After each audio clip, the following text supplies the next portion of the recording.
Hello, today we're going to be drawing cryptids on images that I took of the real world. So to start, this is a photo that I took of a California beach, and I know it doesn't look too sunny, but that's just because of the time of year. And so I knew that I wanted to do an aquatic creature coming out of the water. I mean, it just makes sense, right? I suppose, looking back, I could have done a creature standing at the fence looking at the water, but I thought that making a large creature kind of off in the distance, the focal point in the water, just rising up out of it, I was just feeling very inspired.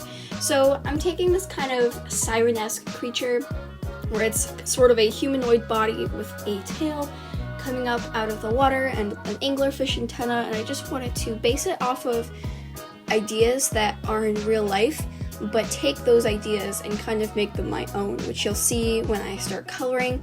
And I wanted this to be pseudo-human-like, but obviously it is not. It doesn't look like a human because it has the gills, you can see the ribs on the side, it has the anglerfish, the horns, and I wanted it to look not scary, but I wanted it to look at least a little ominous. So I gave it all these gashes, tears in its fins, scars on its body, and I just really wanted to play up this aquatic mythical creature kind of thing.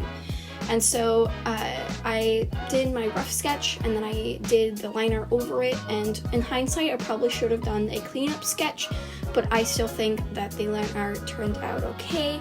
Instead of black, I use a dark purple because I knew that I wanted the colors of this creature to be dark, and I knew exactly how I wanted to color it from the beginning. So I used this dark purple color as the liner to make it look less harsh around the character, and so it'll fit in with the environment a little better.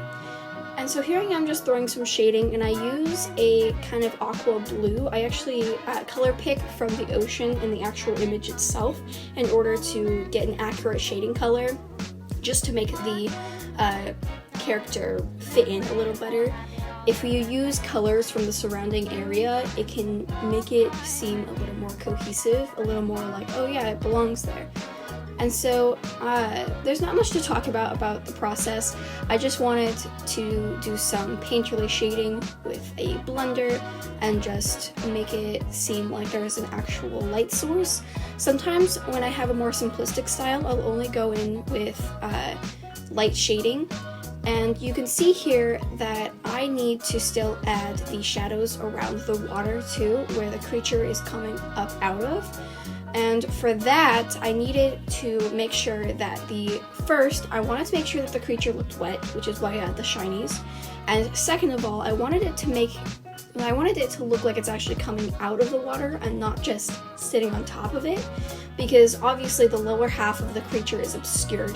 Maybe I'll explore this character a little more in the future and expand upon its design. Maybe I'll draw something where you can actually see it.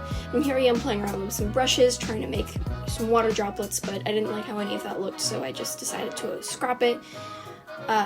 And yeah, the process for this was pretty simple. It was just a straightforward character design, and what I like to do is I actually like to thumbnail and draw out my digital illustrations for videos on paper, because I think it's just easier that way to be able to plan it out, and it's just nicer staring at like an actual piece of paper rather than having to look at a harsh screen, which unfortunately I have to do a lot. And so it makes the whole process easier in my eyes.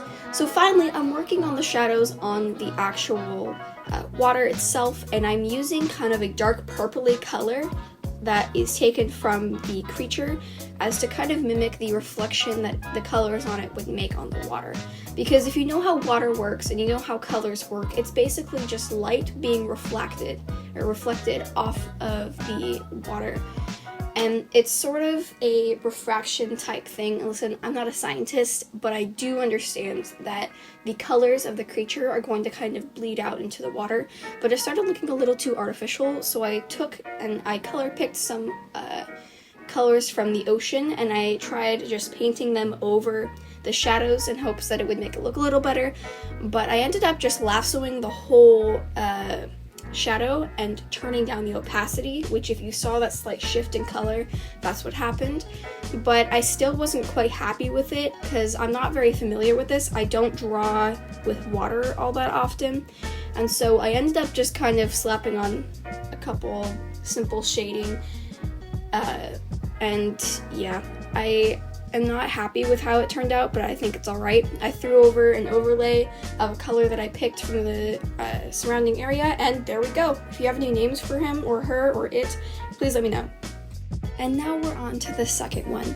So for this, I knew I wanted to do something big in the sky, but I wasn't quite sure what, and then I started to get very, very inspired. I looked over, my cat was sitting next to me, and I decided, you know what? I'm gonna draw a giant cat in the sky terrorizing people. And that's what I did. While the sketch doesn't look quite like the final product, because at first I was gonna make it kind of scary with a big jagged mouth, and I was gonna have it fly, but I thought that was silly. I wanted to also add a little character down here, running from it. My first thought was to have another cryptid there, but then I actually scrapped this entire sketch because it was just so bad. It was so terrible. So I worked on something a little more, less malevolent and a little more ominous. So I did this huge thing in the sky, just kind of hovering there, looking out over the town. Now, I'm actually really a big fan of this photo. I took this, it was also in California, and it's just this downtown street, and I thought it was a really nice photo to draw on. I wanted to give it kind of a stupid face, but I pulled back, and I was like, no, Maverick, you must be strong. And so I decided on just these two little eyes and a person running from the creature.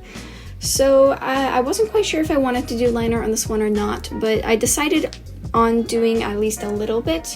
And the hardest part was going to make it going behind these trees, because I knew that it was going to be this dark shape, and putting that behind the leaves is going to be difficult. So I kind of put this mist over it to where it would kind of get lighter around the edges, and hopefully that helped.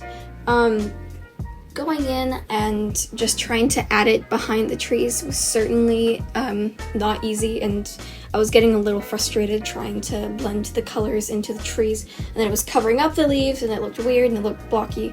I think in the end it turned out alright though. I just decided to erase it kind of around the trees as if it's not really there. I'm not quite sure the lore with any of these. Again, if you want to go in and start making lore for these cryptids, name them, then that would be great. I haven't really decided on much other than their designs. And then soon we will get to the little person running away from the creature, which is honestly my favorite part. I really should add more background characters in my drawings and stuff. I think it could be pretty beneficial in adding to the composition. So I'm just trying to blend in the colors here. I wanted to kind of blend it into the sky as almost like just a big shadow, but then that started to look really bad. So you'll see me just undo all of that. I applied a Gaussian blur over the top of it to make it a little out of focus. And I started working on the actual sketch of the little person down there, because I just threw in a quick little stick figure at first, and then now I'm actually working on the sketch. Sorry it's so small that you can't see it. I didn't realize it was that little when I was recording. And I wanted them to look kind of angry, or like a little like, why does this always happen to me? But obviously they're running away because they're scared. Not quite sure who this character is, just wanted to add some visual interest, you know, to the composition, add a little more, because I was doing something in the sky, kind of in the background, but I wanted to add some visual interest down in the front part. Again, this is just kind of gonna look like cute little stickers. It's not really gonna look like super realistic, because that is not my art style.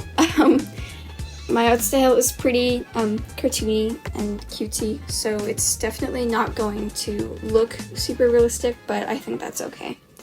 So putting in perspective thankfully wasn't too hard, especially because this person is so small that it doesn't really require a ton of work. I just kind of added a little leg going back and some minimal shading. I didn't want to spend too much time on this person since they're not the cryptid. This person isn't the focal point. I added some motion blur to them, and yeah, there we go. And I'm just realizing that I forgot to put a shadow cast by them on the ground, but it's fun, I think. If you want to name this little person and the cryptid, then please leave it in the comments. And yeah, there we go. On to cryptid number 3. So I tried drawing all of these in the same day because I knew that it's been a little while since I uploaded, and I knew I just had to get this out. So I was feeling kind of creatively burnt out, and you'll see with this first draft, which I did end up scrapping, I completed it, and then I decided that it was too unoriginal because it was just gonna be this kind of ominous person with no arms. But that's super unoriginal. It is just, I felt like I was lacking the creativity that I needed for this video, and so you'll see that I just scrap it and I go in a pretty different direction. At first it was just going to be this dark person. I took this photo from my hotel room, also in California. I'm starting to see a theme where I just took a bunch of photos around California, I guess. This is actually a kind of old photo, but I thought it was fun. I kind of like this character. I mean, it's a little endearing to me, but again, I got rid of it because it was just super boring. So I decided on this kind of hunched over 4-legged creature, and I wanted it to look kind of like a dog with a human face, and that's kind of just like a demented sphinx, I know, but I thought that it looked just much more interesting than the last one. I worked on this a different day. I decided to put the iPad down, go take a break, and a couple days later I came back and I was feeling much more creative than I had been. Now I know that it looks kind of weird and it looks like the creature has no neck. I'm giving it some wings, but yeah, the lack of neck I couldn't deal with, so I decided to make it a little longer. And I wasn't sure if I should give it a snout or not. I decided on not because I wanted it to look a little unsettling with a humanoid kind of head with a very animalistic body. And I didn't really have a plan for this. Yes, like the other ones, I kind of sketched it out, some thumbnails in my book, and I did some preemptive planning, but I still wasn't quite sure where I wanted to go with this. So I just kind of drew this off-putting character with sort of human eyes, and it's bald. Maybe it would have been better if I added like hair, kind of looking like that one girl from The Ring. I think that would have been funny, but I guess I wanted to go in a different direction. Now, I'm not proud of how those legs look, I'm sorry. The back leg looks fine, but the front leg, it looks a little broken. Maybe that adds to the charm.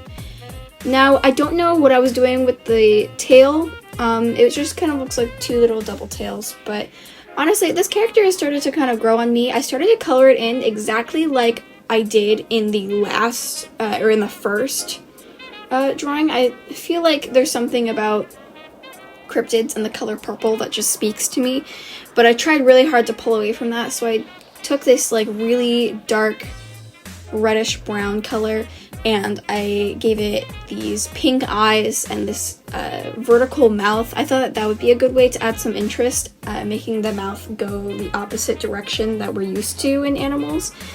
And so it looks a little bit like a demon, kind of. I'm not sure what it is. I applied some texture over it, like some paper texture and some scales. Those are just from the Clip Studio asset library. And yeah, just trying to make it fit in with the image a little more. I'm adjusting the colors and applying some shading. And there we go. That's our little monster, and that's the last cryptid of the video. Thank you so much for watching, and I hope you enjoy. If you have any names for this one, please let me know, any lore that you'd like to make up. And yeah, thank you so much, and that'll be it for today. Goodbye!